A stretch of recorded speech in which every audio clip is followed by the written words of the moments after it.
Olá, meus amigos. No programa de hoje, eu entrevisto o doutor e vice-prefeito da DITU, doutor Caio Gaiani. Seja bem-vindo, doutor. Obrigado, Vinícius. É um prazer estar aqui na ITV e com você. Muito obrigado pelo convite. É isso. Doutor, como surgiu essa vida de entrar na vida pública? Bom,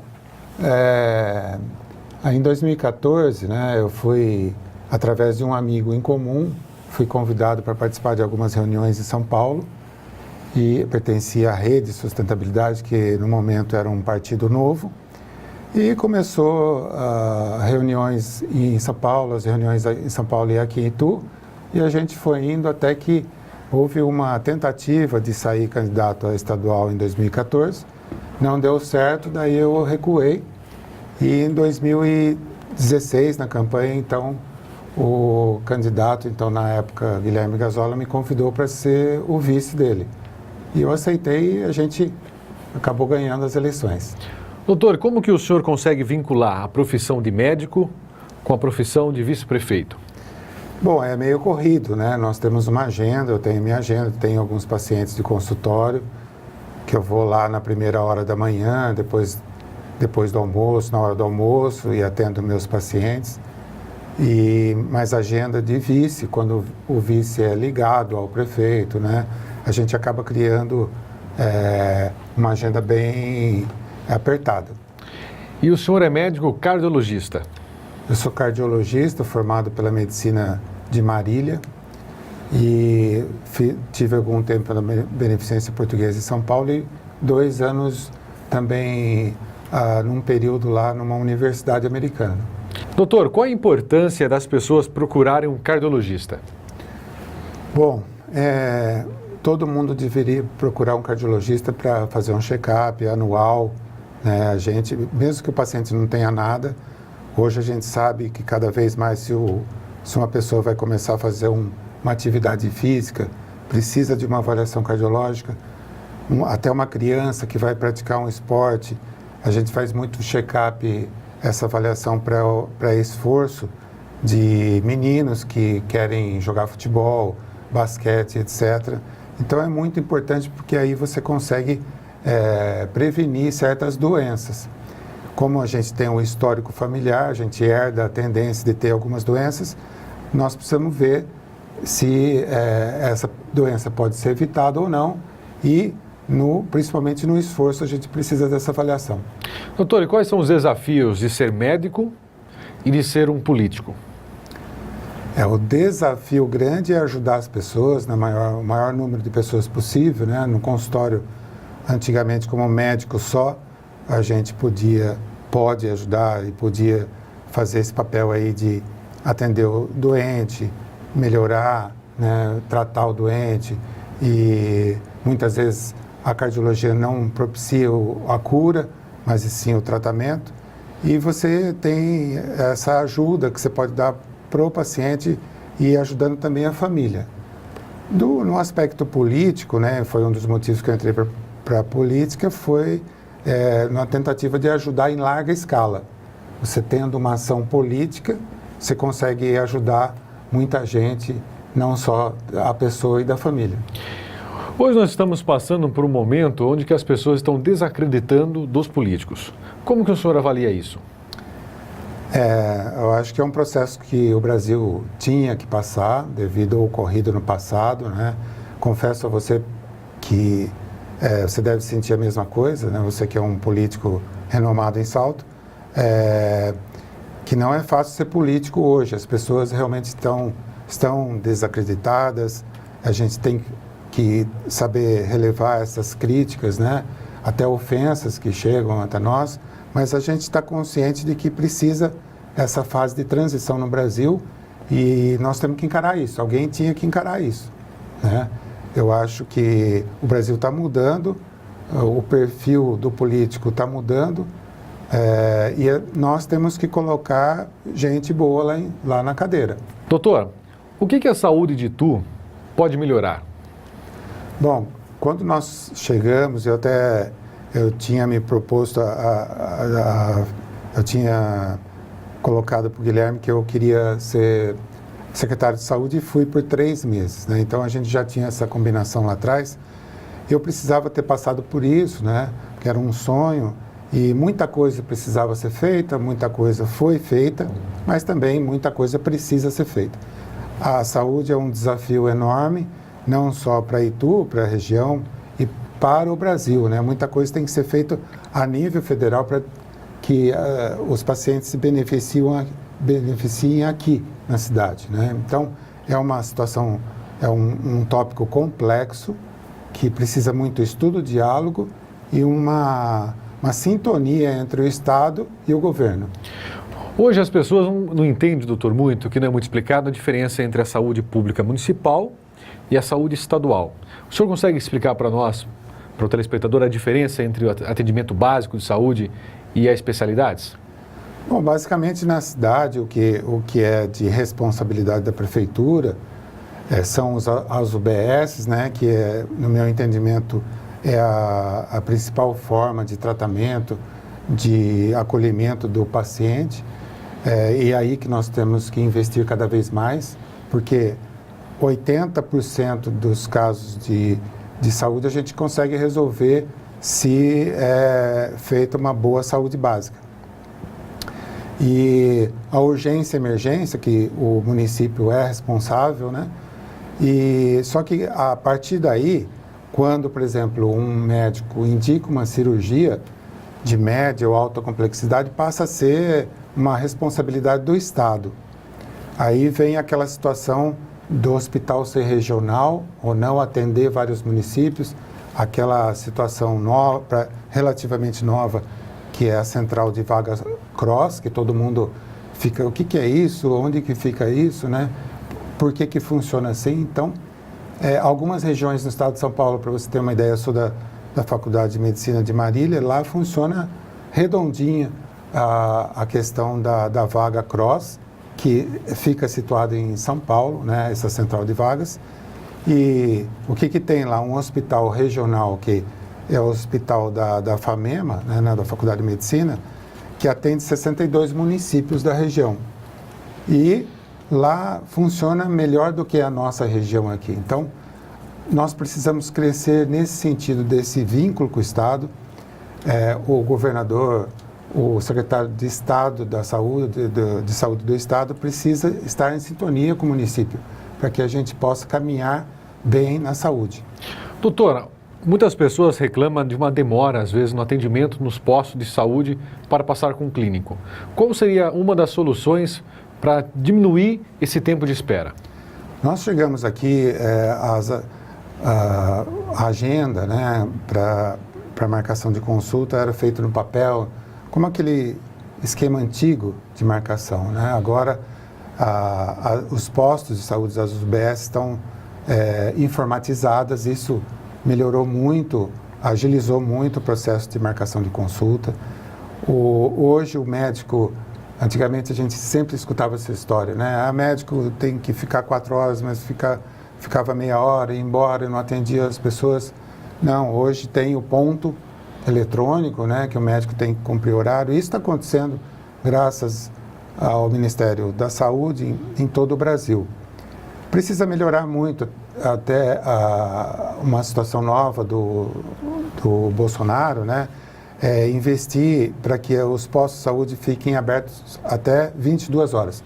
Isso vai ser um ganho muito bom, só que ele precisa fornecer recursos para o município para que o município tenha condição de funcionar até tarde. É o que eu falei, 80% dos casos de saúde a gente vai conseguir resolver a nível de UBS. E se a cidade tem um trabalho bom também no saúde da família, é isso que vai interessar aí. Então a gente precisa pensar no hospital, sim, porque a urgência e emergência acontece, né? Mas o principal na saúde é valorizar a saúde básica, o tratamento nas UBS, né? O acolhimento e também o saúde da família. E como que funciona esse saúde da família, doutor?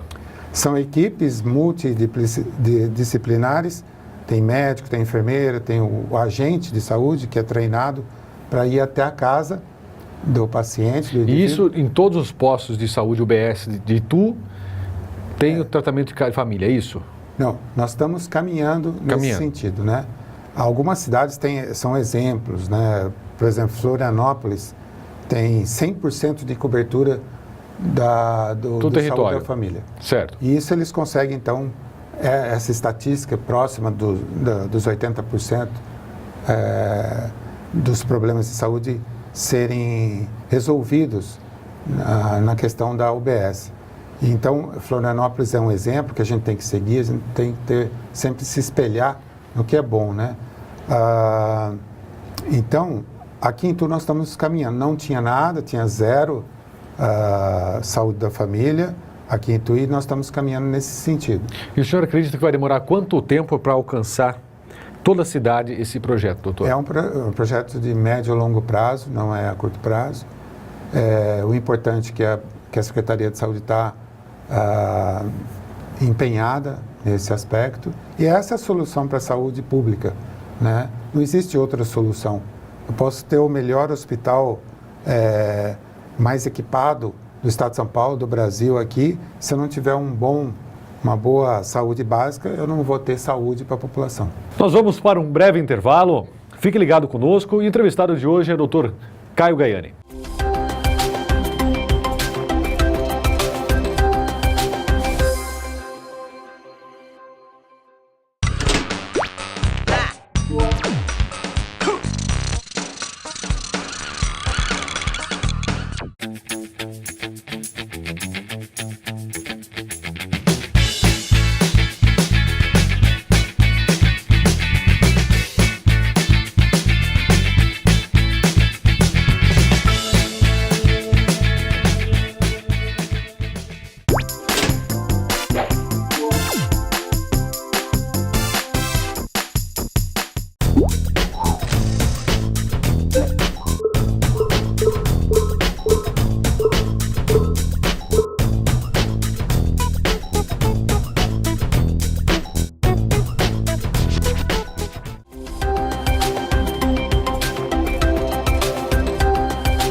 Estamos de volta com o segundo bloco. O entrevistado de hoje é o Dr. Caio Gaiani, vice-prefeito da cidade de Itu. Doutor, o que pode ser melhorado no Sistema Único de Saúde, o famoso SUS?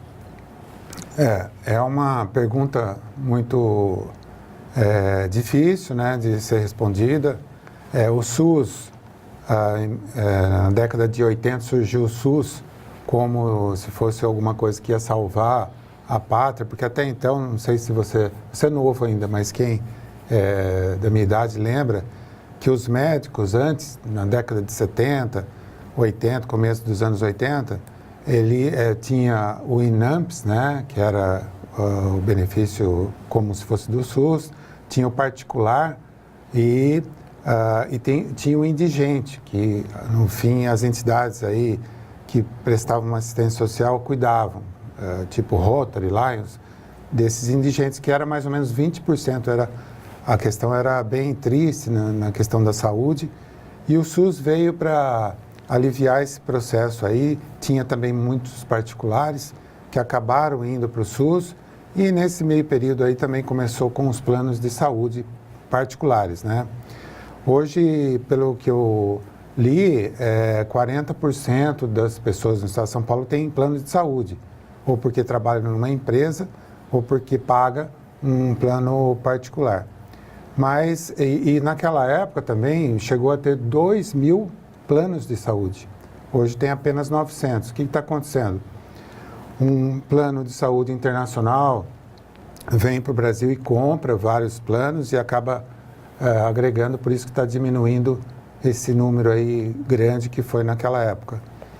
Então, o SUS nasceu com uma ideia muito boa, só que mal planejada, né? Como que você iria dar uma saúde de qualidade para todo mundo, seja rico, pobre ou classe média. Então, é muito difícil de atingir essa meta, a carência de hospitais, de meios de cuidar da saúde preventiva, que foi o que a gente falou, tudo isso levando a um caos, né?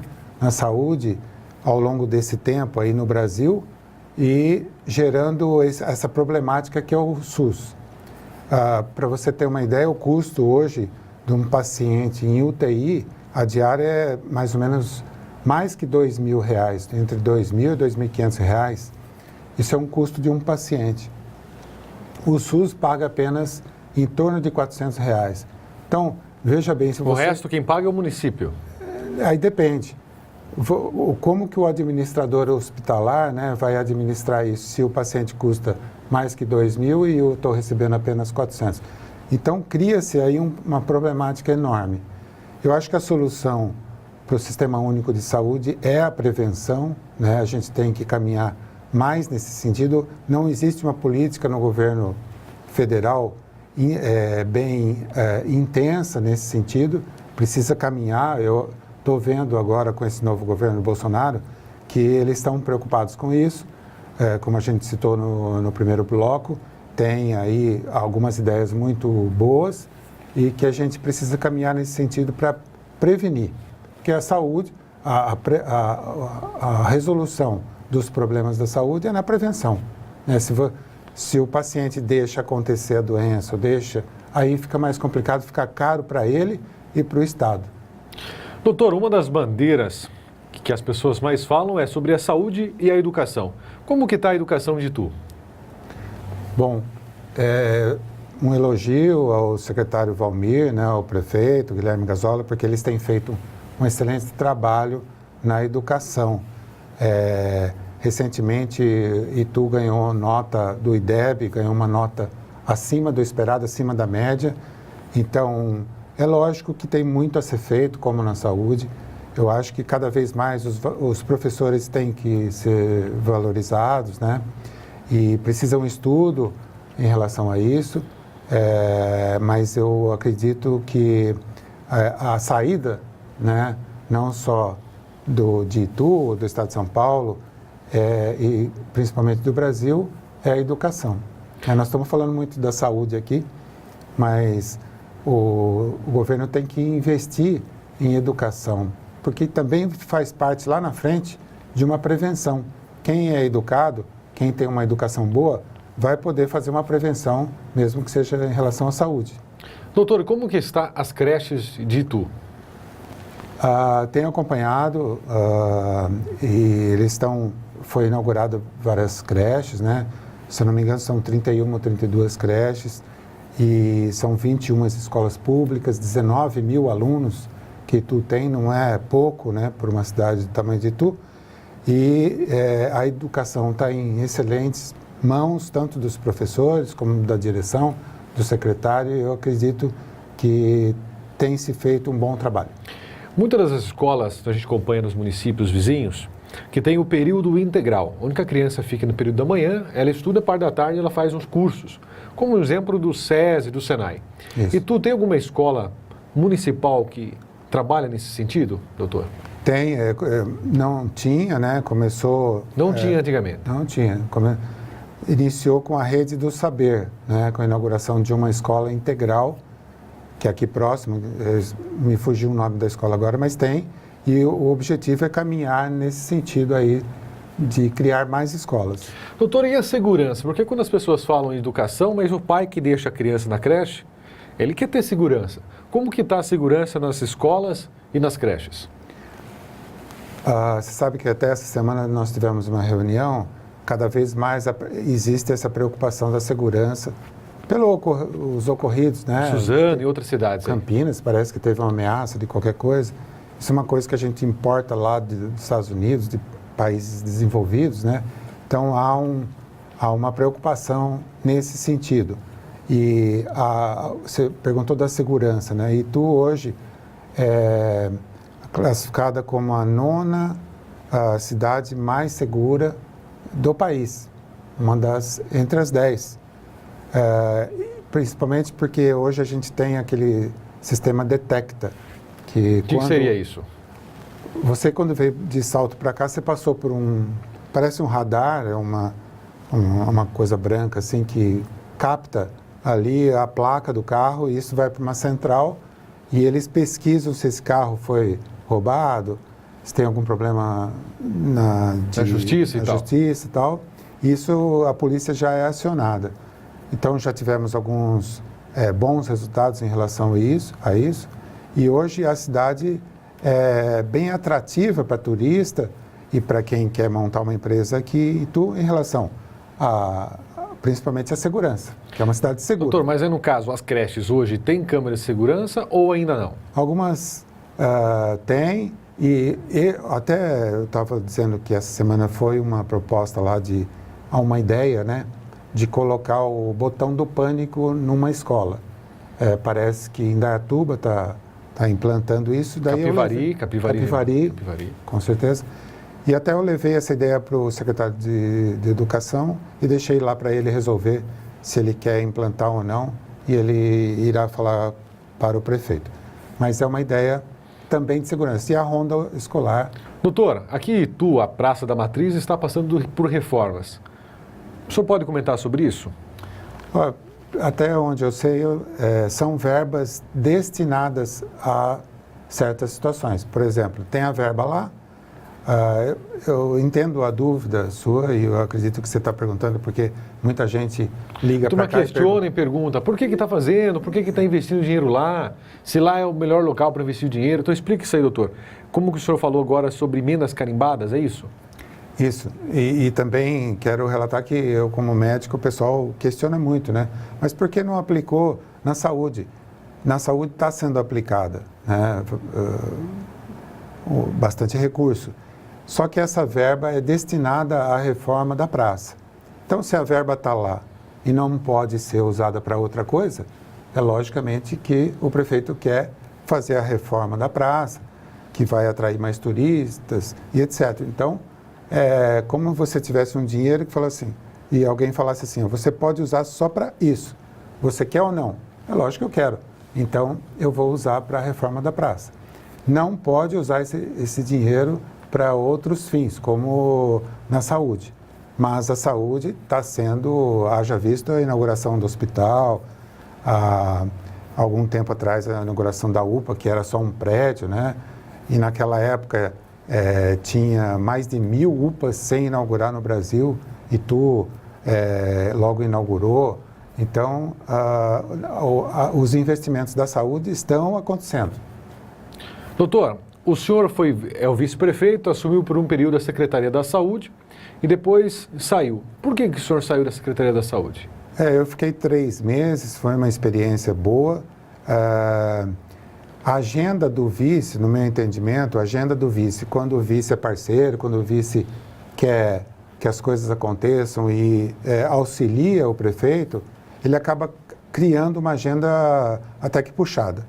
Então, foi isso que aconteceu, não dava conta de 2 agendas, eu preferi, então, ajudar o prefeito nessa questão global aí da prefeitura, né? E a saúde também, lógico, dando os meus palpites, e assumiu a Janaína, que é uma pessoa muito competente, então, tudo se acertou. Mas é em função da agenda que até hoje, e em relação à saúde, eu tenho muita demanda também, as pessoas chegam até mim, porque eu sou médico, né, e falo, posso fazer isso? Não posso? Então, a gente tenta fazer o melhor possível para que a saúde flua da melhor maneira possível em Itu. E, doutor, ano que vem, ano de eleição, o senhor é candidato a vice-prefeito novamente? Como que está essa situação? Bom, o Vinícius sabe que, melhor do que eu, vereador lá em Salto, é uma pessoa articulada, e meu amigo sabe que a política muda muito. Eu tenho a intenção de continuar como vice, espero que o Guilherme me faça convite, mas como eu te falei, você sabe, a política muda. Depende de um grupo, né? Depende de muita coisa, a política muda muito. E se ele não me chamar, eu vou voltar para o meu dia a dia de médico e querer cada vez mais que, de outra forma, que a medicina e que a saúde melhore. Doutor, deixa uma mensagem para o telespectador sobre uma frase, uma mensagem para os eleitores. Vou dar uma mensagem aqui como cardiologista, né? Procure fazer atividade física. Lógico que antes de fazer atividade física você precisa de uma avaliação, pelo menos fazer um eletro anual para ver como está. Também dosar o seu colesterol, seu triglicérides, sua glicemia, muito importante.